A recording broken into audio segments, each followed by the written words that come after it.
But in the end, the most important thing is, what's the purpose of your life? Why are you here? That's what we want to talk about today. We got to look at what makes you really do what you do.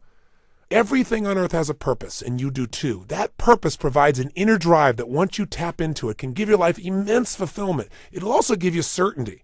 Because right now we're in a world that's changing so rapidly that virtually every time you turn around, you hear about something else that's changing. And I personally get to deal with hundreds of thousands of people per year. I see about 250 to 300,000 people a year in my live programs. And I hear so much excitement, and I also hear so much fear about the pace of change. I mean, we've all talked about changes happening so rapidly now, and paradigm shifts. All that stuff has become so overused at this point that we've become numb to it. But it's true. Never in the history of the world have things changed so rapidly. So you need to find something that's eternal inside of yourself, that no matter what changes on the surface, this part of you does not change. It's the part you come back to, the part that guides you, the part that really makes you fulfilled. And that's your purpose. Because all of a sudden, when you find out a friend's got cancer, or you turn around and you see that 35,000 people at IBM got laid off, or an entire industry disappeared overnight because a new one was created, it'll give you a way to find some good in virtually anything. Your purpose is available to you at any moment in your life, but you got to know what it is. Before we get into it, let me back up a little bit here. Okay, I have a good friend who's one of the most successful financial people in the country. He works in all these financial markets. He's an incredibly successful businessman, and I know he's working very hard right now on a goal. And I went to visit him recently, and boy, he's working hard, and he's going to achieve that goal, but when the goal's finally there, then he's going to be happy. And I thought, no. Each moment we've got to be able to find some sense of meaning for our lives, something that is significant, something that is useful.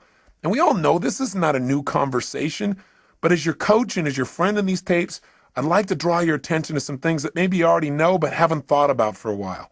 Maybe get you to put some of your focus into the most important area of life, which is enhancing meaning. See, all of us in life have to have a reason to be here. If all you're doing out there is going out and trying to achieve goals, and then you achieve them, then I'm sure you've run into that trip-up wire that says, okay, I've achieved the goal, and now what? Right? You achieve the goal, and your brain says, is this all there is? See, the purpose of a goal, as I've shared with you so many times, is not to achieve the goal. The purpose of the goal is what it makes of us as people, who we become. Ultimately, though, we have to have a sense that who we even have become has some kind of meaning. Without that, there's not a reason to live. There's not a reason to get up. There's not a reason to go out there and make it happen. What's really controlling this man's life is fear. When people say they're cynical or they're pessimistic, what they're really screaming out to you is, I'm scared out of my mind. I'm afraid to dream again. I'm afraid to think about what's possible. I'm afraid to really put myself on the line and say, I'm going to go for something. I'm going to stand for something. I'm going to put myself on the line in a relationship or in my business or my vision to make a difference in the world. Because you know what? Maybe at one time this person did that. Maybe they tried it several times and it didn't work and they got pain and pain and pain. Pretty soon they didn't want the pain, so they stopped dreaming. They stopped envisioning. They stopped coming up with meaning. Instead, they try to keep themselves away from the pain by saying, well, there's no meaning in it all anyway. But unfortunately, that gives you the ultimate pain because it gives you a life without meaning. And no one can live a life that's fulfilled without a sense of meaning. See, we've been put here for a reason. The question is why? And the answer, I think, is different for every one of us. It's different for me than it is for you, and yet it's the same.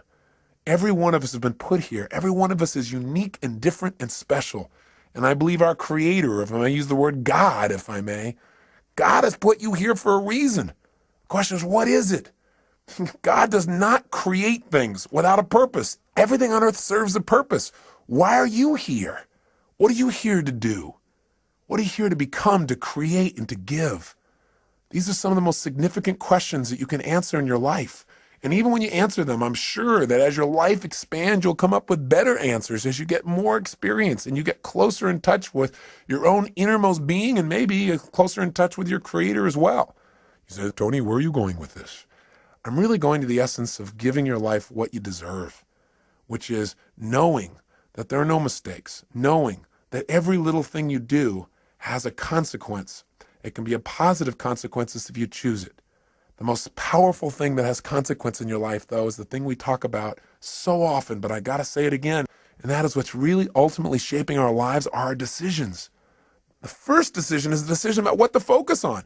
Where your focus goes is going to determine how you think, how you feel, what you do. ultimately what your life turns out like, what you're able to contribute.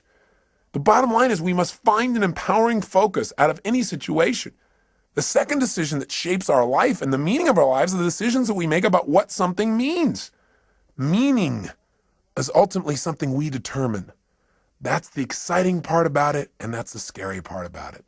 And the third decision, of course, is what are you going to do when something happens?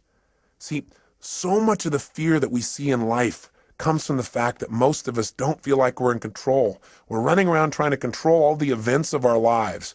And every single one of us is going to experience multiple situations in our life, no matter how skillful we are, where we cannot control the event, where it's just not something that we can control because we didn't initiate it. Anytime you're dealing with other people, this is going to happen. Anytime you're dealing with Mother Nature, this is going to happen. Most of us in life are so afraid something's going to happen that we can't control, and therefore we're going to get pain, that we try to avoid those things we can't control. We try to shape our lives, where we spend our time, who we spend our time with, what we do, by environments that we feel really comfortable in, where we feel like we're really in control in them. But what that does is it limits the shape and quality of our lives. We've got to be willing to put ourselves out there to discover what we're really capable of when we're put in environments when we don't know what to do, when we don't know what things mean, when we're not sure. It's in those environments that we grow the most. It's in those environments that we discover more of our true purpose as human beings. It's there that our character is shaped. You know, so many times we set goals or we have dreams or we have plans and we work our tail off and it doesn't come out the way we want. And a lot of people come out of those situations disillusioned or angry or resentful or frustrated. They look for someone to blame. But you know, sometimes I really truly believe that not getting your goal is part of the design. It's part of the game plan, causing you to dig inside and discover more of yourself, to really begin to use your real capacity as a human being, those traits that are within you that only expand when they're challenged, when demands are made upon them. You know, I truly believe that God is not so much interested in our convenience as he is in our character. You know, and I also believe that because something hasn't happened right away when you wanted it and designed it didn't work out, doesn't mean it's not going to happen. It's really a test of how committed are you. It's really a test designed to make you become more. God's delays are not God's denials, unless you give up, of course. If you don't do your part, then of course, whatever you've envisioned will never come to be. But we have to be willing to continue to put ourselves forth and know that events will show up that we can't control. So let me ask you a question. You go, okay, I understand all this, Tony, but how do you ever have a sense of certainty in a world that's changing all the time, where you set goals, you do all the right things, and it still doesn't always turn out right? How do you live in a world where suddenly something can happen? It could take away your whole business, or, you know, a storm could come and take away your home, or some calamity could happen to your personal family, or a disease could hit, or someone could die. How do you deal with all that? And the answer is, you have to know the one thing you can control is not events. What you control is what things mean to you. And therein comes the secret to life. Because no matter what happens in your life, the meaning of what has happened is yours. You get to determine it as long as you're conscious and you don't allow the people around you to teach you what to think. And as long as you don't just go on automatic pilot and allow your nervous system to make up connections that are false. Let me give you an example of what happens to people. Certainly by now you realize that what you do as a human being is primarily driven by your need to avoid pain and your desire for pleasure, right? But see, all of us have learned through life that certain things mean more pain than others. And so some people are driven by their fear, right? To experience the emotion of fear is the most incredible, painful thing they could ever imagine, so they'll do anything to avoid being in a fearful situation. Other people are driven by their desire to feel the sense of adventure. Obviously, they make decisions differently. They focus on different things in life. They can walk in the same room as someone who lives in fear, and they're going to notice different things. They're going to want to sit in a different place. They're going to want to try a different kind of vacation than someone who's trying to focus on how to be secure. What drives you? Are you driven by guilt? Are you driven by your past? When we use the word driven, the word drive, it really means to guide, to control, or to direct something. So what's guiding you? What's controlling you? What's directing your behavior? What's directing your focus? What's directing the meaning you're pulling from your life? What is it? Is it your parents? Is it the competition you have with somebody else? Is it wanting to prove somebody wrong? Is it your desire to contribute? Is it your desire for joy or happiness? Or is it a sense of purpose that's driving you? A sense there's something out there for you to do. There's something you're designed to evolve into, to become, to share, to give, to create. You don't even know what it is. But you're willing to trust that each day more of it's going to come out. See, whatever drives you, That's what's shaping your life. And the challenge is that most of us never consciously decide what we're going to have drive our life. See, we're not stimulus response animals, but we can be stimulus response animals. Our nervous systems are designed to help us. They're designed to be a source of decision making. They're designed to help us very quickly when we have an experience, figure out what is the source of that pain so we can avoid it in the future. What is that source of that pleasure so we can have more of it in the future? But when we don't think things through, when we don't think things through in an empowering way, when we don't have faith that there's a higher meaning, we tend to settle like animals for the lowest meaning that we can find. Well, this is happening because I'm a bad person. This is happening because there's something wrong with me. This is happening because I'm just destined to fail. Or worse, very often in life, we don't even consciously think things through. Our nervous system just makes quick decisions. Hey, every moment you're alive, whenever you have a significant amount of pain, your brain says, hey, what is the source of this pain? And it uses 3 criteria, I'm sure you remember, to determine what the source of your pain is. It looks for something that is happening about the same time you're having the pain that is unique. Because after all, you weren't feeling pain a moment ago. You got pain now. What's unique about this situation? It looks for something that is recent. Something's happening about the same time you have the pain. And it also looks for something that is consistent, something that whenever you've had pain in the past, this has also been a factor in that situation. Let me tell you how these 3 criteria can help you. You go out one day when you're a child and you touch a hot stove. You feel some pain. You pull it back. Your brain says, okay, what was unique to that moment that gave me the pain? It looks around and says, this burner, right? And says, what was happening about the same time I felt the pain? I was touching this burner. And what's consistent about it? Well, maybe nothing until you do it again. After doing it 2 or 3 times, or maybe one time because it hurt enough, maybe one time is consistent. It's like when somebody says to you, you always do that. I don't always do that. Yes, you do. You always do it. I've done it one time. Yeah, but, well, that's always. Well, human beings can make a one time consistent if it's painful enough. So the bottom line is, what do you learn? Your nervous system learns you don't grab burners. Right? You just don't do that. And so in the future, when you're trying to make a decision about what to focus on, what things mean and what to do, and you're going by a burner, one of the options is not to go grab that baby, just for fun. So as basic as this lesson is, we fail to realize that this simple system that assists us so much in making decisions because it helps us discover what is the source of our pain or our pleasure so we can avoid the pain, gain the pleasure in the future. This simple system can be misguided or misinterpret information. See, here's how it works. I'll give you an example. I was doing a date with Destiny only a couple weekends ago, and several people were having major challenges in their life. And one lady just couldn't get herself to really have any meaning in her life. And as I kept digging, the real problem that she had is she felt lonely because she felt disconnected, because she wanted to have someone she could share her life with. But she couldn't get herself to do that. Why would you guess someone couldn't get themselves to be able to share their life? Not hard to figure out, is it? Pain. Person obviously, as I guessed, had a painful relationship in the past, which she had. It was so painful that she'd linked up in her head that marriage, because she'd had a previous one that was painful, equals death. Well, that'd kind of keep you away from getting into closer relationship, right? How did her brain do that? Well, she said she was in this relationship. It was so great. But after they got married, this man became physically abusive, verbally abusive. He basically did everything he could to control every aspect of her life. And the worst thing of all, when she finally developed the courage to divorce this man, he threatened not only her life, but he also threatened their own son's life. And when that happened, she got linked up. Marriage equals death to not only me, but potential loss of the life of my child. That's even more than the loss of her own life for her. Well, it's not too hard to figure out that if your brain says, why am I feeling this ultimate pain? And it looks for something unique and says, well, because I'm married. And then it looks around and says, what was happening about the same time I felt the pain? Marriage. And you say, what was consistent during the pain? You go, marriage. Pretty soon you're going to avoid marriage, but it doesn't stop there. Her brain also linked up that the cause of her pain was something else too, men. Because after all, what was unique? I had this man around. I was married to a man, right? And then secondly, what else was going on? Well, about the same time I was feeling the pain, I was with this man. And sure enough, what was recent? This man. Right about the time I had the pain, he was there every time. So sure enough, all of a sudden she's avoiding all men. But it didn't stop there. She also linked up that the reason she felt this pain was because she trusted. So as a result, her brain linked up unconsciously, if you trust, then you will die. Now, I would say to you the opposite is true. If you don't trust, if you don't have faith, then you instantly die internally. You may not die physically, but you die emotionally. Because anything that's worth living in life requires faith. It requires trusting. It requires knowing that you can get out of the chair and walk on this floor And when you step out on the floor, you don't stop and have to analyze, can I do this?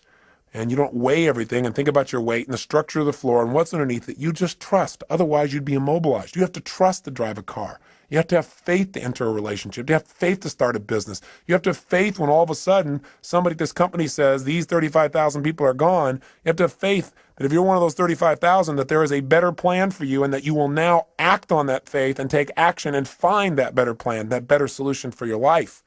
You must have that.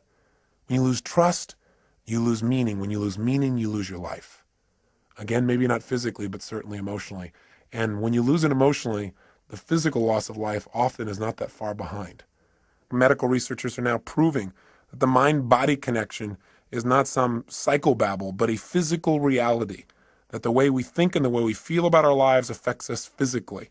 In fact, Dr. Chopra recently shared with me that there is a new study that was done in the state of Massachusetts where they began to study what causes someone to die of their first heart attack before the age of 50, where they never get another chance. In other words, what was the number one risk factor they wanted to know?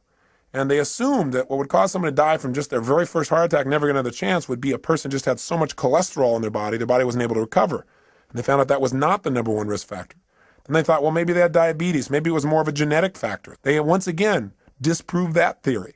What the Department of Health, Education, and Welfare for the state of Massachusetts states in their article clearly is the most important risk factor to determine that you will die of your first heart attack and not get a second chance is what they call job dissatisfaction. You got to have a deeper meaning for your life than, oh, I'm on that grindstone again, or I'm on that treadmill. No wonder most people in life turn to alcohol or drugs or television. And even then they can't find something to entertain themselves. Even then they don't sense any fulfillment because distraction does not create a life of significance. Distraction does not create joy. Distraction will not give you what you're seeking. Drugs will not change your life for the better. Right? What they'll do is hurt you. They'll create pain. And there are all kinds of drugs. Anything that doesn't expand you as a human being or allow you to share more love and joy with others in a natural way that enhances your physiology and your mind, your emotions, and your spirit is something you probably don't need. You got to grow. You got to expand. You got to contribute. You got to know that you're here for a purpose. There are no mistakes. There is a meaning. Even if you haven't found it yet, you must discover it. And you know what? For most people, they don't discover the meaning of their life until their life is over. What a sad place to be. Or until they have a life-threatening illness. Or until somebody very close to them that they love is about to leave them. You don't have to wait for the pain to discover the meaning. So how will I know when I found the purpose of my life? You decide what it is. You discover it and you decide this is it. And maybe later on I'll refine it. I probably will. But for right now, this is why I'm playing the game of life. This is what it's about. Every day, if I'm just being this way, if I'm just doing these kinds of simple things with other people, with myself, then I know I'm on track. I know there's a reason for my existence. We all have that. Now, I know you know the story of Viktor Frankl, right? The man who wrote Man's Search for Meaning. Here's a man who's in a Nazi concentration camp with pain everywhere around him, knowing at any moment he could be gassed or maybe spared. And if he was spared, he'd have the unique privilege of going out and taking the dead bodies out of those gas chambers, putting them in the big ovens. Talk about intense. And yet somehow in the midst of that pain, he found a deeper meaning. The meaning was that even though he was in pain in the moment, that somehow, someday he would survive this and he would come to share the story so that this would never happen to other people in the future. He couldn't find a meaning in the moment. He found a meaning in the future. And for most of us, the meaning that we want for our lives is here today, and it's preparing us for an even greater meaning in the future if we'll just use all of our life's experience, the pain and the pleasure, to become more, to prepare ourselves for whatever it is that our Creator has brought us here for, to prepare ourselves so that at the moment of truth when we are needed, we will deliver. And my real belief is we're going to be delivering all along the way. It isn't something that someday you're going to do. It's something you every day are doing. You know, my former spouse, Becky, just recently lost her father. And it's been a tough time for her because in a very short period of time here, she's lost both her mom and her dad. And that's an event you cannot control. And God knows we tried. You know, 3 years ago when they told us that her father had cancer, they told us that he would die within a period of anywhere from 3 to 6 months. And we just did not allow them to tell him that. for the obvious reasons, you know what I believe from all the people we've learned from everyone from Dr. Bernie Siegel to Norman Cousins to Dr. Deepak Chopra. We understand the mind-body connection. If someone decides that because they have some dis-ease in their body, what it means is they're going to die, then of course they will. And fortunately, he never found out that diagnosis. And what we did is we kept making sure he had a compelling future. He had a sense of meaning, a variety of things that he was needed for. And it was amazing how he physically responded. We had a trip scheduled for him to go to Fiji on, which he went on, and talked to him about how we needed his help with our resort there and helping some of the Fijians in the garden, because the garden for him created so much meaning in his life. It's about supporting, about nurturing, about helping life along a little bit. And so that he was excited about, and things we wanted him to do with his grandkids. And so we kept giving him compelling futures. And sure enough, 3 months went by, he was healthy. 6 months went by, he was healthy. A year went by. And through a variety of interventions, pretty soon he seemed to be better, until just recently when we started getting phone calls from his neighbors. He lived up in a place called Rand, Colorado, a little town with 14 people in it that he's been a major part of for years and years. And they started to call us to tell us that they didn't think he could take care of himself anymore. So we flew out and brought him back here. And in the first few days, he was in phenomenal shape. It was like he was completely restored, being around the grandkids and being in the environment. He was all excited to share about things that happened in his little town of Rand that he helped to create there, about the calves that he helped to deliver, and about the planting season and how they're helping people through the winter and some of the stories they've been telling. And he was just totally alive. And then we took him to doctors for a series of tests. They said they wanted to keep him overnight. The next day we called and I spoke to his main doctor, and he said it looks like he just has a form of meningitis. So he said that'll be real easily treatable and he should be okay. And he said, don't worry. He said, we're just going to do a series more tests because he's a bit dehydrated. He lives at an altitude of about 11,500 feet and he's not drinking enough water. And he said, so, we're going to run a couple more tests, he said, next day. He said, but I think he'll be fine. He said, I have to go out of town. He said, my, partner doctor will be working with him. So he said, I've passed on all the information. You can check in with him tomorrow. Well, the next day, Becky went to go see her dad, and I was out doing a seminar, and I got a phone call, and the phone call was that they'd done additional tests and that they'd found out that the cancer had spread throughout his spine and into his brain. And while it wasn't treatable before, when they told us 3 years ago, it's certainly not treatable now, and that they thought he would die within weeks. The worst part was, though, that they also told this to him before they told it to Becky.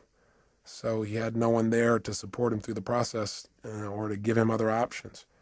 When I found this out, I became so angry with the doctors because I focused on how he'd violated what we asked them to do and how the other doctors should have told his partner doctor not to tell him yet, to allow us to talk to him, to prepare him for the situation, that it was so harsh, it was so unfair, and the meaning of it was that it was going to really harm him, that all of a sudden he would give up hope. And what I wanted to do was lash out. And fortunately, I didn't lash out. Instead, I started to focus on what's happening to Cecil. What can I do? So went to go see him and talk to him, and it was unbelievable. He looked like he just aged 10 years in a day. Because what had happened is he had no future. There was no purpose in fighting the pain or trying to make things happen or, trying to tell stories or do anything, because after all, you're going to die anyway soon. And that was kind of the way he was interpreting it. And sure enough, no matter what we said, he just didn't seem to respond. He just seemed to go into a total stupor. And for the next day and a half or so, he just sat in a corner. And he really didn't say very much or communicate very much. He just said not to bother with him, that he was fine. But he didn't open up emotionally.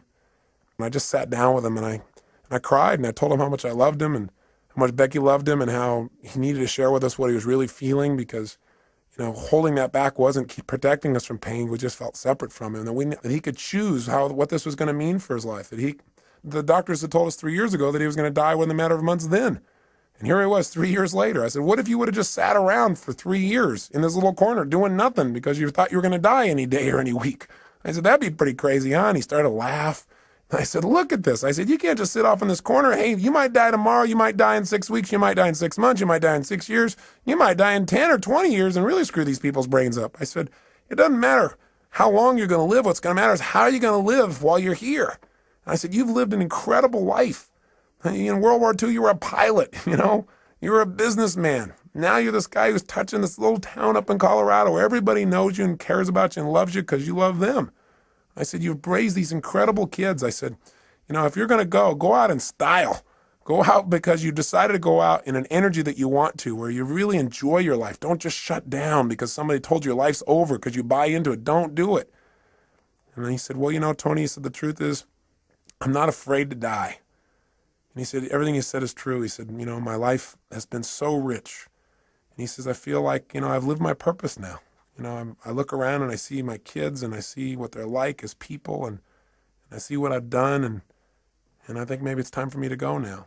And I said, listen, if you're deciding to do that because you really want to go, I said, then, I love you. I mean, he said, I'm sure I'm going to cry, and I'm not going to try and keep you here, and neither's Beck, because we love you.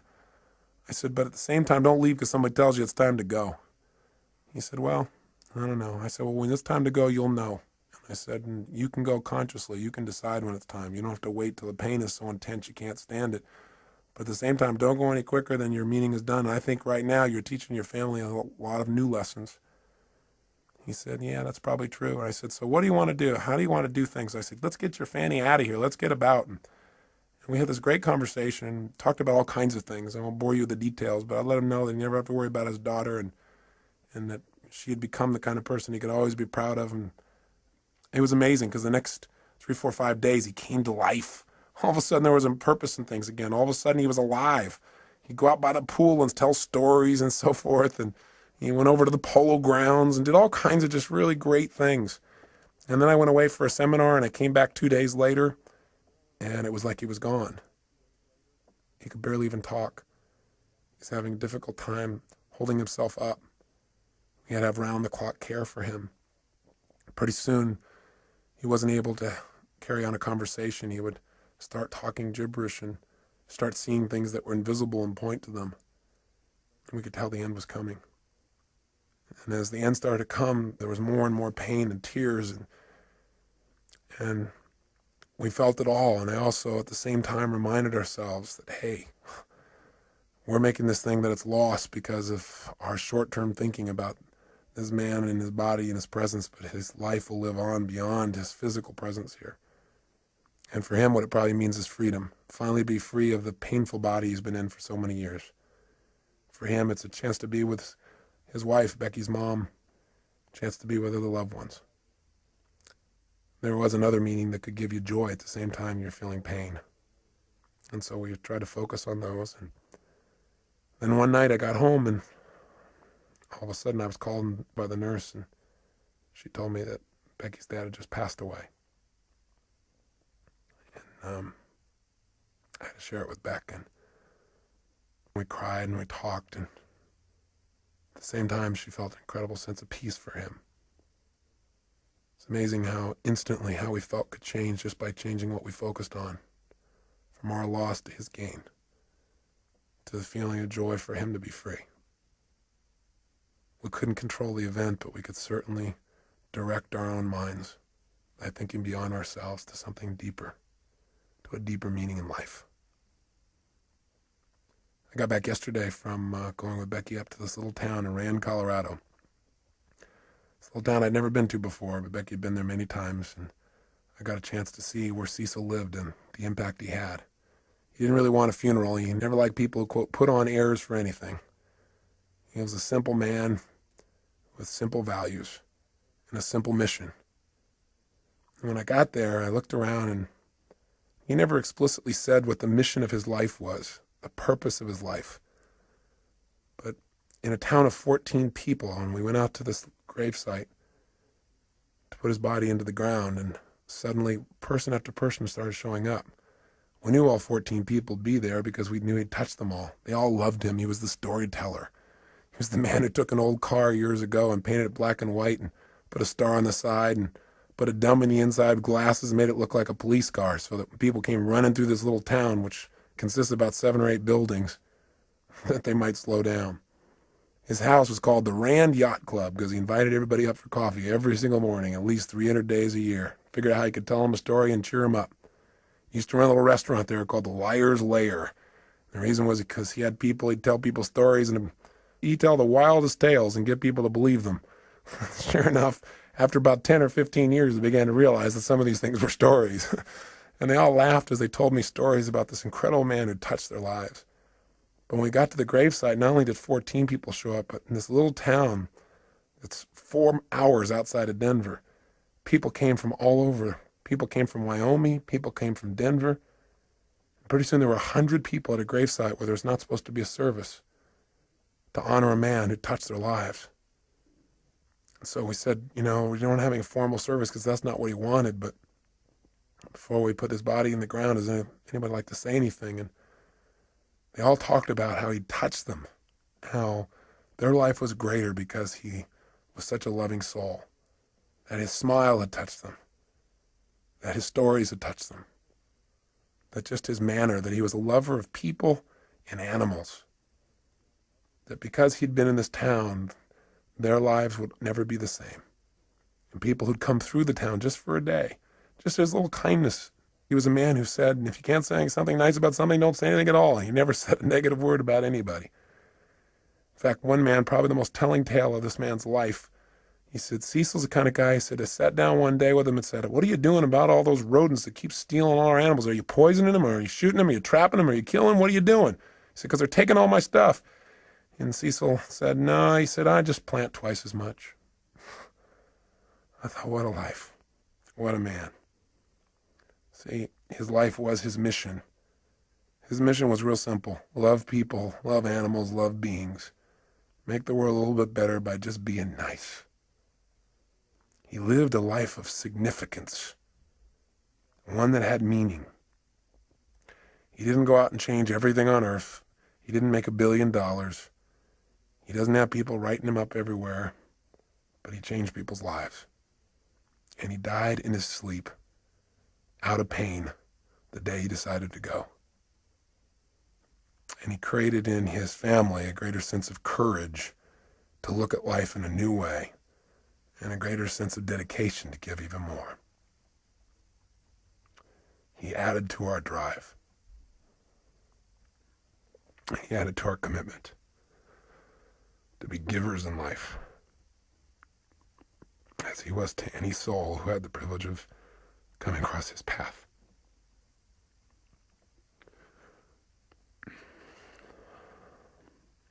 I hope it also makes you think about what's most important in your life.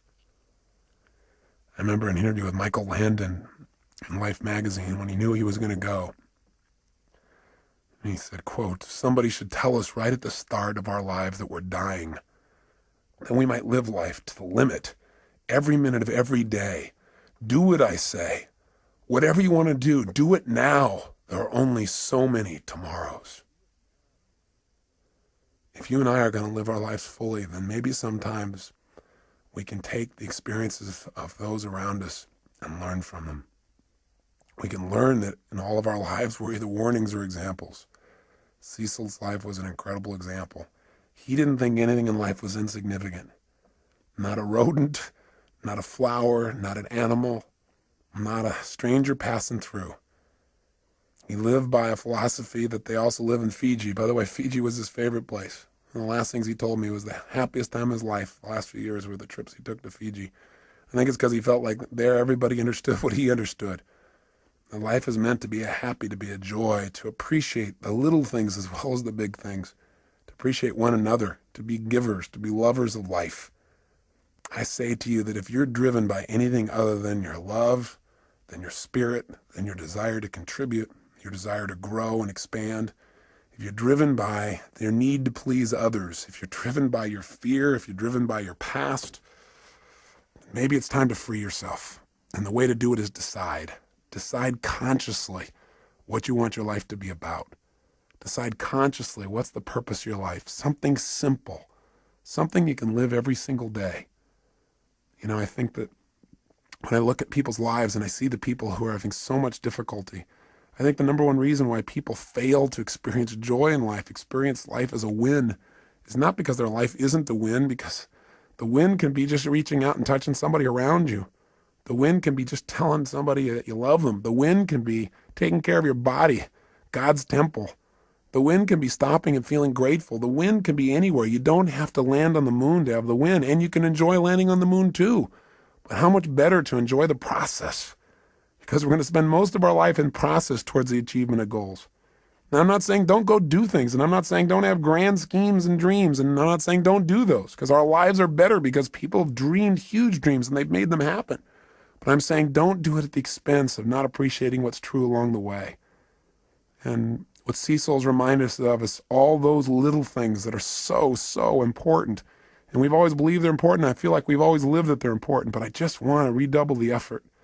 It's part of my commitment to him. So in his honor, I challenge you to do the same. I challenge you to hold yourself to a higher standard. I challenge you to realize that you're here for a purpose. There's something for you to do and be here for yourself and for others. You can't just do for others, not do for yourself, or you won't be here. So this is really designed to get you to ask yourself, are you being efficient? Or are you being effective in your life? There's a big difference. If you're being efficient, then what you're doing is you're doing things right. But if you're being effective, you're doing the right things. Are you doing the things that are going to give you the most joy in your life? Why are you doing what you're doing? And where is it taking you? You know, we all need to have what I call a code of conduct, a set of standards we hold ourselves to every day about how we're going to be as people, the kinds of states we're going to live in, because it's out of those states that we affect everyone around us. Just stop and think about what's most important. Think about why you're here. What's the purpose of your life? Step out of the moment and into eternity. Think about what's eternal when you're feeling insecure. Start to realize there is something inside of you that is never ending, that there's something inside of you that is unchangeable. And that's the part of you that knows what is right, what to do, and why you're here. And so, you know, it may sound metaphysical, it may sound religious or spiritual. Call it whatever you want.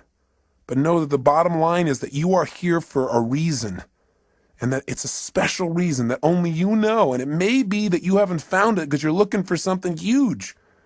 And it may be that you're living it right now. You're just not appreciating your purpose. Maybe what you're doing right now is your life purpose, this thing that you detest most. Or maybe what it is doing is giving you the challenge to really discover something within yourself that will allow you to give and be more. Because life is about two things, being and doing. How are you going to be as a human being? I mean, ultimately, our destiny is who do we become as people, and what do you do? What do you contribute? That's what it's about. That's what gives us a sense of fulfillment. A life of significance is one of growth and contribution. It's one where you decide what your life's about. Simply, what are you here for? Are you here to live, to learn, to grow, to share, to love? What are you here for? I'm asking these questions. I'm hoping you're thinking, not just listening to me. What is the special plan for you? You've got to discover the purpose of your life. There is a plan. There is something here for you that's different than anybody else in the world, and you've got to discover what it is. And the best way to discover is just trust your instinct and say, what is it? If it was simple, it was clear, and I was living every day, why am I here? Because if you never discover your purpose, how can you ever win the game of life? How can you really enjoy it thoroughly? See, I look around at people so often, they're so unhappy, and I think the reason is that they don't ever win the game of life. It's a game they feel like they can't win, like they're always losing. And the reason, number one, is, I think there's 7 reasons. I'll give you 7. I've jotted some down here. I think number 1 is, I think most people never win the game of life. They never feel fulfilled. They never feel joy because they don't know the purpose of the game. If you don't know the purpose of the game, what's your chances of ever winning? Of ever getting to ring the bell and feel that sense of fulfillment or joy or passion or love or whatever it is that you truly want at the deepest level? See, if you don't know the purpose of the game, if you don't know the goal, it's pretty hard to set up your game to win, isn't it? Pretty soon you start pursuing things that don't give you fulfillment. Living somebody else's life other than your own. You got to know, what are you doing it all for? What do you really want? When I ask most people this question, what do you want? They give me answers like, well, I know what I don't want. I don't want to live this way anymore. I don't want to feel like hell anymore. That's not going to give you what you want. What do you really want? Oh, I want to finally be financially secure so I can retire. Great. You know the statistics about retirement? Actuary statistics from insurance companies show that 3 years after a man retires, specifically I'm using men, guess what happens? He dies. To retire is to die. And for some people, this is like their major aim. Think about it. Retirement is going to make you happy. You got to have a purpose. You got to know what it is. You got to decide what it is, at least for now, and know that that vision will continue to expand. Second reason why most people fail at the game called life, because even though they don't know the purpose of the game, they got tons of rules about how it must be played. Right? They don't even know the goal, and they got all these rules they got to live by. And not only do they have rules for themselves, but they have rules for everybody else around them. Rules for how their spouse should be. Rules about how their boss should be. Rules for how people they don't even know on the street should be. You know, it's so often in life we get upset with other people, and it's not about the other people, it's about our rules. They're doing something we know they shouldn't be doing, or they're not doing something we know they should be doing, right? We need to just relax a little bit. We need to realize that whatever people are doing, they got a reason. It may not be a very intelligent reason by our perspective, but who are we to say? And you know what? And maybe it isn't an intelligent reason by lots of people's ideas, but you know what? It is a reason. I mean, it all comes down to how do we wire ourselves as human beings. See, whenever you see somebody, you think they're doing something crazy, have some compassion. Are there any stupid things you've ever done in your lifetime? Or crazy? I would hallucinate based on my own personal experience. The answer may be, you betcha.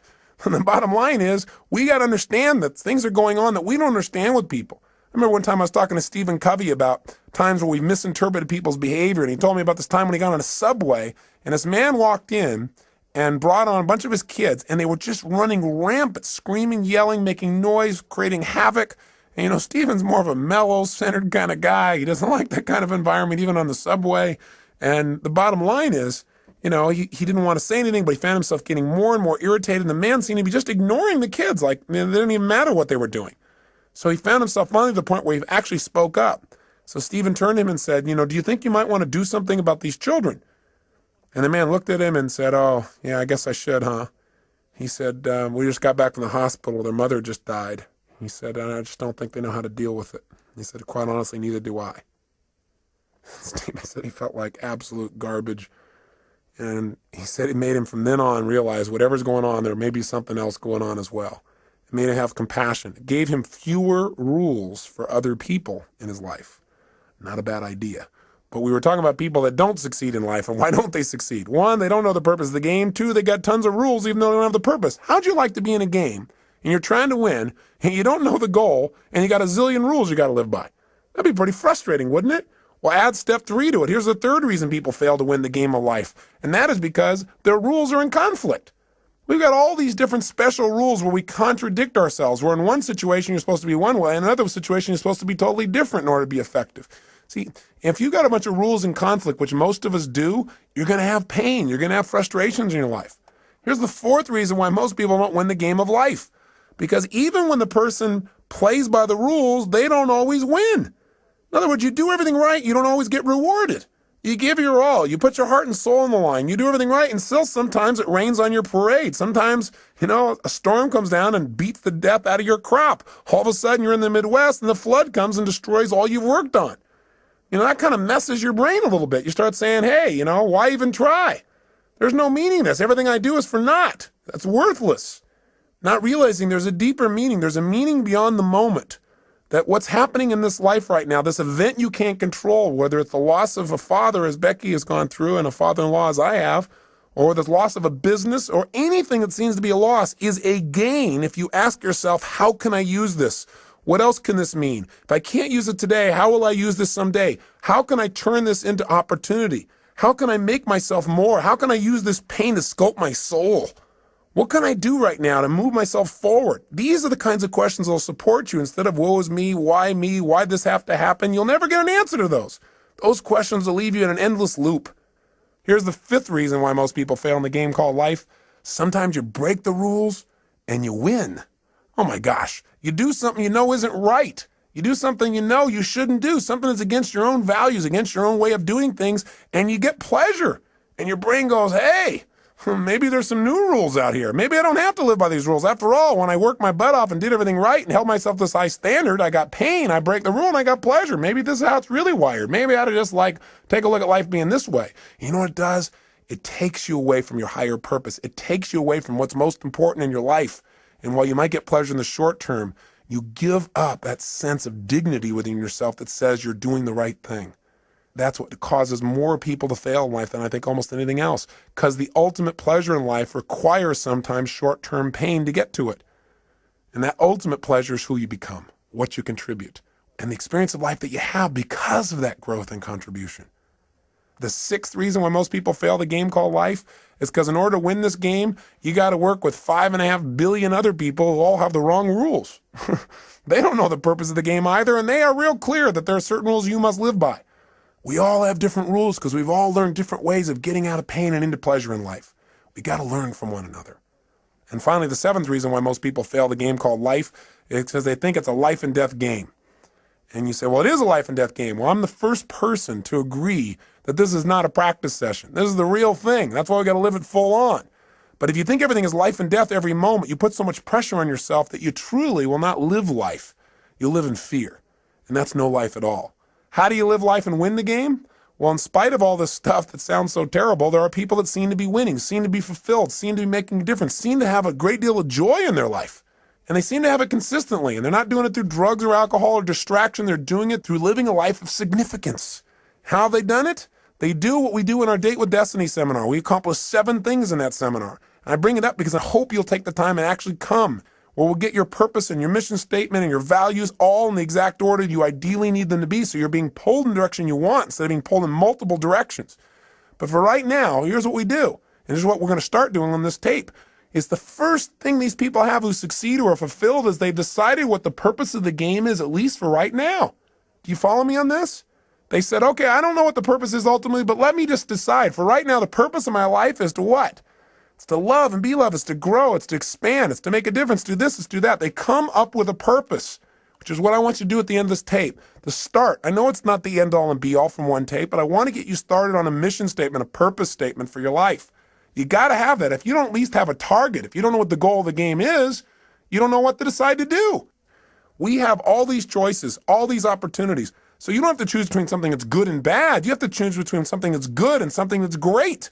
But if you don't know what your purpose is, if you don't know what you value most in life, you can't make an easy decision. All decision making is value clarification. See, if you don't know where you're going, then you can get there by any road because you're not going to know the difference. You know, everything looks like a great opportunity. One of the biggest challenges in life is choosing, focusing your life, deciding what to spend your time on, what to spend your energy on. Having a clear purpose allows you to do that. The second thing you want to do to make your life work, and those who succeed do this, is they have fewer rules. The more rules you have about how people have to be and how life has to be for you to be happy, the less happy you're going to be. See, the happiest people are those people that say, every day above ground is a great day. The happiest people are people who find joy in a smile, joy in adventure, joy in a simple action. So if you can find joy in that area, then all the big things are just a big bonus for you in your life. So when you find yourself starting to react to something that someone else has done, then you might want to ask yourself, how significant is this really, right? Is this so bad? Is it okay for this person to have a different opinion, a different view, a different feeling than me in this area? And in most cases, you might say, yeah, it is. What would you have to believe in order to be upset? That everybody has to live by your rules? Well, maybe in some areas that's real important. Maybe some other areas it's not as significant. You can just let go of it and have a lot less pain. The third thing that people who win the game of life seem to have in common is they've made their rules consistent. They found the conflicts in their life, and when they find them, they've been honest with themselves and say, this is a total contradiction of what I normally believe in other areas. No more. This is not how I'm going to live my life. Fourth thing these people do that make them succeed is they give themselves pleasure whenever they win, even when the world doesn't.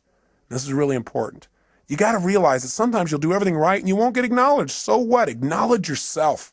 You got to catch yourself doing little things right and give yourself the pleasure you deserve. After all, if somebody else tells you, hey, great job, and that makes you feel good, it's not them saying great job that makes you feel good. It's when they say great job, you stop and say, that means I get to feel good. And you send a little neurotransmitter that allows yourself to feel the pleasure feeling in your body. Why not just give it to yourself so that you keep yourself on track so you're always reinforcing good behaviors, excellent behaviors, commitments to your highest values.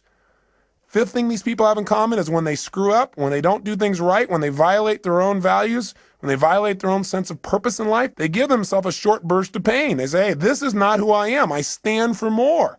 They don't wait for the world to have to give them pain. That's why they're on track. The sixth thing that these people that win have in common is that they know that everybody in life has different rules. And so when they get in a relationship with people, they know they've got to have other people in their life to help succeed in a particular area, they try to find out their rules. Because if you know what's most important to people, if you know what their rules for life are, what their musts are in life, it's a lot easier. And lastly, people who succeed in life, they've learned that life has a purpose, but they also at the same time don't take life too seriously. They don't take themselves too seriously. What's that old funny metaphor? Why do angels fly? Because they take themselves lightly, right? The bottom line is we've got to look at life in a different way. Now, with all this conversation we've had here about purpose, what are you and I going to do right now so that you have a greater sense of meaning? Well, one is I don't need you to just go out and create this grandiose purpose and write pages and pages and pages. I think that the simplest things can be the most powerful things. So if you can now, close your eyes and think about what you want to be when you were going to grow up. Go back to a time when you're 5, 6, 7, 8, 9, 10 years old. What'd you want to be back then? What'd you want to do? Who were your role models? And why did you want to be that? Think about it just for a second in your head as I'm saying this. You might want to write a few of these things down. In fact, pretty soon you're definitely going to want to write things down. So it might be good to stop the tape right here and just think about what your purpose is and pull out a piece of paper and a pen or a little computer and let's work together on this for a second. What were some of the things you wanted to be when you were growing up, when you were a little kid? I remember one of the first things I wanted to be was an archaeologist. Now, whatever you wanted to be, here's the question I want to ask you. Why did you want to be that?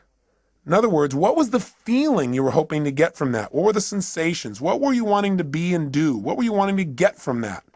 And when I think back and I think about what I really want to be as an archaeologist is I wanted to discover things. I mean, that was the biggest thing. I wanted to discover things that had not been discovered before, something new, something unique, something different. And I wanted to share that with people. I wanted to be a person who went out and discovered and then shared that discovery with others. And you know what's interesting? I'm doing that today. I'm just not sticking my head in the sand and doing it. I'm doing it by sticking my head in other people's brains and finding out what makes them tick and find out what makes me tick and then sharing some of that. But that feeling, that same feeling that I wanted then, I found a way to do it today in a new way. And so I challenge you to think about what was it you really wanted from that.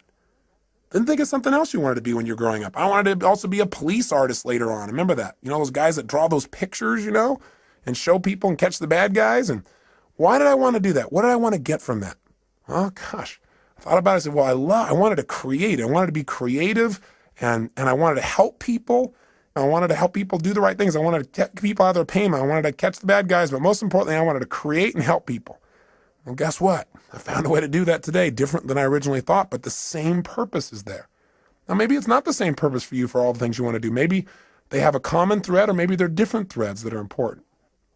What else did you want to be when you're growing up, and why did you want it? What feelings did you hope it would give you?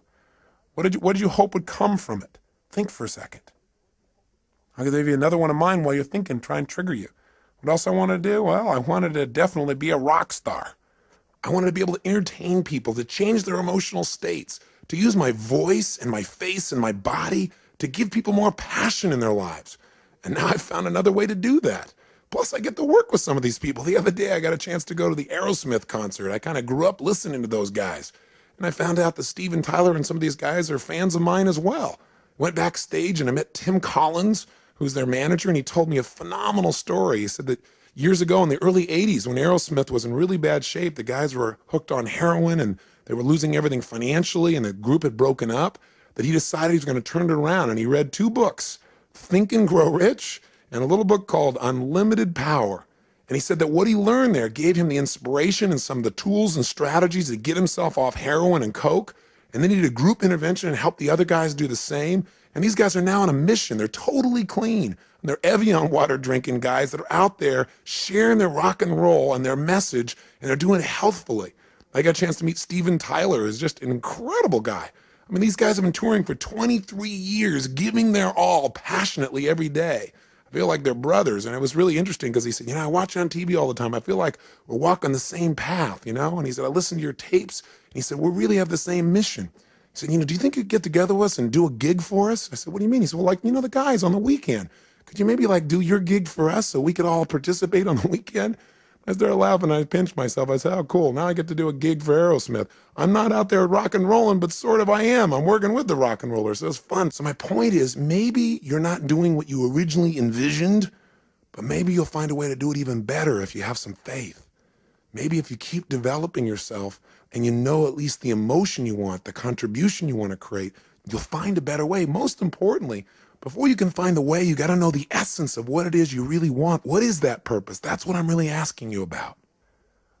Now, with your eyes closed again, think about a situation in your life when you felt like you're really on a roll. You know the kind of situation I'm talking about, where you just felt incredibly good. You had great feelings, where things were just flowing and things were effortless. When you thought to yourself, wow, I love this. This is what life's about. I love this. This is it. This is it. This is what life is really about.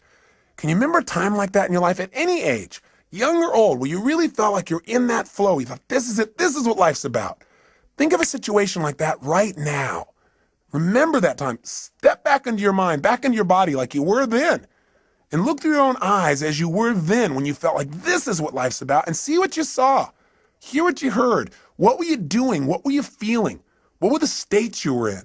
What were you experiencing? Yeah, think about it. And tell me, what is it? And was there anything in common with this, with some of the other things you wanted to have in your life, the feelings you wanted to have? Maybe you wanted to grow or create or contribute or discover or expand or challenge. What is it? Love. What were the feelings and what were you doing? And then when you get a sense of what that was, then think about this. Think of another situation in your life. Think of a second one when you felt like you were on a roll at some other point in your life, when things were flowing, when you felt this is it, this is what life's about. I love this. Think of another time like that and step into that situation as well. Step into it right now. As you step in that situation, look around, see what you saw then, hear what you heard then, feel what you were feeling then. What was happening in that moment? Not just what you were doing. Notice what you were doing. Were you creating or writing or speaking or communicating or manufacturing something or studying or learning? Or what were you doing? But also, how were you feeling? What were the states you're in? And what were you doing for others if they were involved? Were other people involved? What was the process? How were you being and what were you doing? Feel it in your body. Is there anything that is similar between this and the last experience? Or anything about this that's similar between this and the feelings that you wanted from those things you wanted to be when you were going to grow up? That's it. Notice it and capture not only the idea of this, but the feeling as well. Now, one more time, think of something else. Another time at any age when you felt like you were on a major roll. Things were really flowing, when you felt incredible, when you felt like, I love this. This is what life's really about. This is it. Think of another situation like that right now. And as you step into that situation right now, notice, what were you doing? What were you creating? What were you sharing? What were you feeling? And feeling these feelings, think about the purpose of your life. If you were going to say it in a simple phrase, not even paragraphs and paragraphs, simple phrase or a sentence or two, and you're going to write down the purpose of my life is to what? And if you're going to do it, and you're going to have a couple simple criteria. One is it's got to be stated positive. Not the purpose of my life is to stop all the horrible things in the world. No, something positive. Something stated in the positive. And if it was going to be something brief, and if it was going to be something emotionally charged in terms of its words for you, and it has to have how you're going to be as a person and what are you going to do. And it's got to include not just other people, like I'm going to change other people's lives or I'm going to make the world better for other people. You got to be in your own mission statement. You got to be your own purpose statement. You got to be in there too, and other people. Don't just have it, the purpose of my life is for me to be happy, because we're all connected. So if it's you and others, being and doing, brief and short, what is the purpose of your life? What is it? Right now, what comes out of your head? Not the right answer, not the perfect answer, just the answer. The purpose of your life is to be and do what for yourself and others? Just say it out loud. Just say it. Don't even write it down first. If you got pen and paper, then write it down. Purpose of my life is to what? Say it again. Try something. Keep changing it. And if you write it down each time, it'll give you better. So I'd prefer if you wrote it down. But just come up with something. The purpose of my life, for me, Tony Robbins, is to serve God and my fellow man by being a powerful, loving, passionate, outrageous, courageous, strong, playful, crazy example of the unlimited possibilities that God gives when you commit your life to service, when you're really focused on contribution. That's what my life's about. I know what I feel. I can change the words slightly here and there, but I know the essence of my life. And you've got to know what that is for you. That is what will help you to make the decisions. That'll give you the motivation to get up early and stay up late. That'll make you connect with people in a way you've never connected before, but you got to know what it is. And it's got to be more than just you. You and others got to be brief. It's got to be emotional. It's got to be intense. So go do it right now. Turn off the tape and just start writing like crazy. What is the purpose of your life? And when you write something, write another thing. Cross it out and write another one. And keep writing it better and better until you got something you like, then to turn the tape back on. Go for it. Do it now. The purpose of your life is to what? You did turn this tape off, didn't you? You're not just sitting there thinking, come on, if you write it out, it'll be better with more precision. Turn it off. And if you're on your way back, then just ignore the last sentence. Welcome back. Now, do you got something you really like? I hope so. Now, I know it's not the end all and be all, and it better not be perfect, or I'm going to come through this tape and grab you. Your job is not to be perfect. It's to be excellent. Perfection can never really be achieved anyway. If you're truly a perfectionist, then it's never perfect. But it's getting better all the time. So what is the purpose of your life? And how does it feel when you think about this is the purpose of my life? Now, let me give you one other criteria. Did you write it so you can only achieve it once you die? If so, change it. Because we don't want you to have to die to achieve your purpose, which is what some people have. It should be something you can experience every day. You know, whatever you do, Whether you're just sitting at the lunch counter, you're walking through a grocery store, you're going and conducting your business, I don't care what it is. It should be something you can feel. And you got to find what that is for you and how to language that, at least for now, so you know the goal of the game. With that, your life takes on a whole nother dimension. So as you go out over the next month, try something. Take this purpose statement and keep it in front of you. Put it in the system you use for managing your time and keeping your to-do list. Put it up on the wall nearby. And as you look at it each day, don't just write it and forget about it. Think about each day, how can I live my purpose more? And when you go to make a decision about doing something and you're not sure why you're doing it, you can always go back to your purpose. You can do it going into a meeting. You don't know why you're going to the meeting? I'm going to the meeting. I'm going to be powerful, loving, passionate, outrageous, playful. I'm going to inspire people to see what's possible if we really serve all the people around us. That's not hard to figure out. You have a guiding principle. No matter what happens, principles don't change. The essence of who you are will not change. The environment may change. The vehicles may change. But what's inside of you won't. And let me say one final thing to you before I send you off and have you take some more time to work on your mission statement. One is, if you want to send me your mission statement to Robbins Research, I'd love to receive it. I'd love to see how you've languaged the purpose of your life. So if you feel like doing that, please do and address it to me personally. But the other thing is this. I want you to realize that very often, not getting your dream gives you your destiny. What I mean by that is this. So often, as I said when we started this tape, people set up a goal or a dream and they don't get it, and then they feel so disappointed and so frustrated, sometimes resentful towards others or to their creator or towards themselves for not accomplishing or achieving it. But the truth of the matter is, whenever something happens, you must find an empowering meaning. You must ask yourself, how can I use this? If this was to serve a higher purpose in my life, how would I use it to serve a higher purpose? If this was going to make me into somebody more, how would I use it to make me more? And very often in life, if you really look back on your life, the worst situations in your life have been the best if you were willing to trust that it happened for a reason. That somehow, even though this is painful and you'd never want it to happen again, somehow this is going to serve you. Maybe you were hurt by someone or some situation, but because of that, your kids will never be hurt the same way you did when you were a child. Or maybe you went through some tough time, but because of that, you'd be able to help somebody else so they won't have to go through the same pain you did. Maybe the pain made you make a new decision and send you in a brand new direction that brought you to this destiny. I really, truly believe in my heart of hearts that if we're willing to trust and have faith and look for answers and actively pursue them, that every human experience supports us, even those that are painful. And I believe we can probably do them without the pain, but if the pain does strike or if something happens outside your control, which it will, then instead of living in fear that that'll happen someday, you want to live from the sense of certainty that says, no matter what happens, I will benefit from it because I will look for benefits and therefore I will find them. It's that simple. And I'll give you a good metaphor. There's a great movie, I'm sure you recall, it was called Field of Dreams. In it, they said, if you build it, they will come. In the movie, Kevin Costner seeks out an old man by the name of Doc Graham. He's played by Burt Lancaster. And when he first meets this man, he's going to see him to tell him about a field of dreams that Kevin has developed, a place where these old men could come back and play again, to be young again, to live their dream.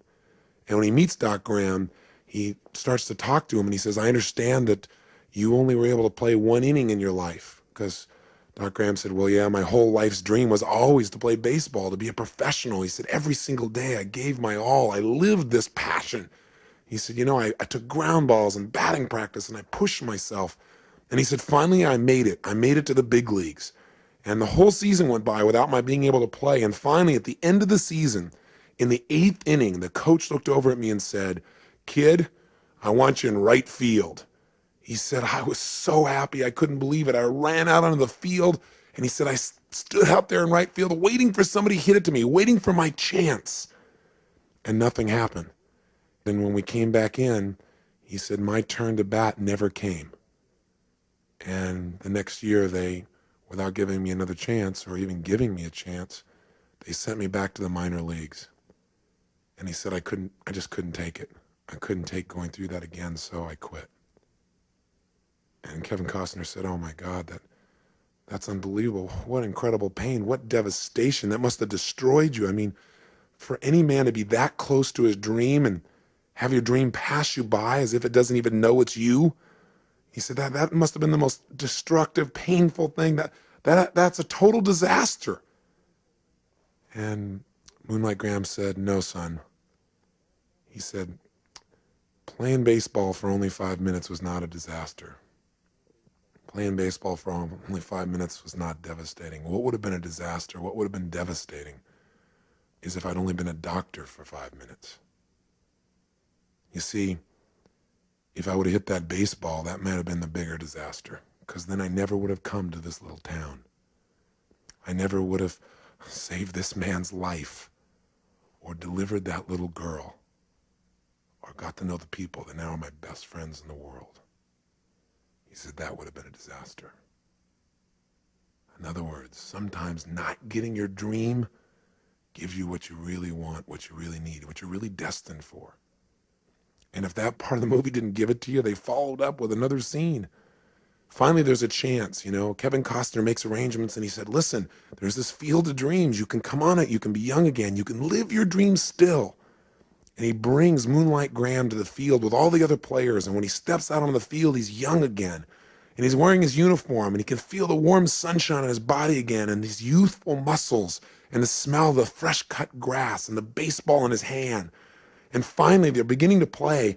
And just as Moonlight Graham is finally stepping in the batter's box, finally he's going to get a chance to get that hit in life, in professional baseball, his dream.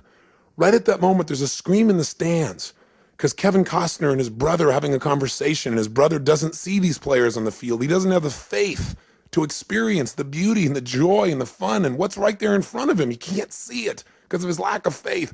And as they're arguing about this, he accidentally turns and knocks Kevin Costner's daughter off the top of the stands. She falls and hits her head, and she starts turning blue. And so all of a sudden they start yelling, oh my God, what are we going to do? We got to save her. She's dying. And all of a sudden Costner says, we need a doctor.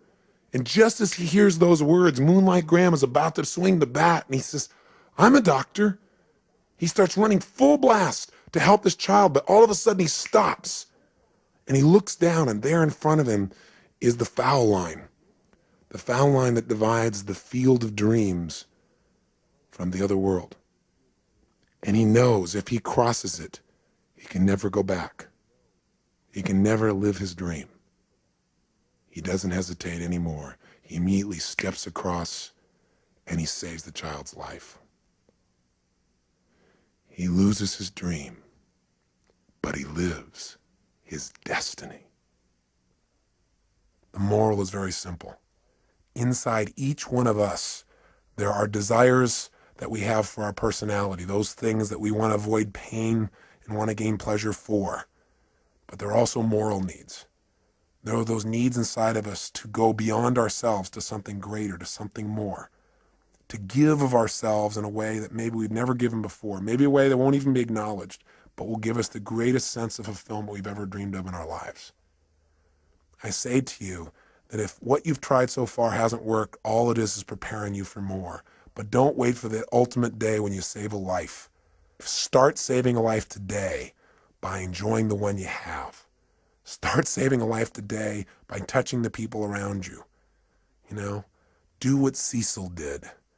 Be a person that loves people, animals, beings. Be a person that when things don't go you well, plant twice as much. Be a person who gives more than anybody else gives, and you'll be living your purpose no matter how you language it. Hold yourself to a higher standard, and someday you'll see something more dramatic, but along the way, you'll enjoy the joy of knowing that you're living your life's purpose today. And isn't that what life's really about? Not waiting till someday, living it today. Hey, I want to thank you for spending this time with me. I am so grateful to God to have the opportunity to connect with you as if we've been friends for years, and we've not even met. But I hope in this time together that you've found some strategies, some tools, and maybe found a piece of yourself, reminded yourself of the truth of how unique and special you are. Not in an egotistical way, but everyone is. Everyone is unique and special in some way, and to think less of yourself is to slap the face of your Creator. You've been given gifts, and it's time to make them real. And Getting the Edge has been about sharing with you some of those tools, and the most important ones are taking that time for yourself. Please do that for yourself consistently. If you did nothing else out of this but that, I promise you, you'll see your future unfold, and you'll hear the whispers of destiny. You'll hear the guidance that's within you. But you got to take time to be alone and do that. And if you do it every day, you'll see a change. If you go through that results workshop and just change anything you're not willing to settle for anymore and be honest with yourself. If you take and make those relationships magnificent and not settle in this area either, my God, everything in life changes when you've got someone to share it with that you love. Everyone you've ever been in a relationship with is a bonus to you. It's one of God's great gifts. But if you can find that soulmate, you got everything.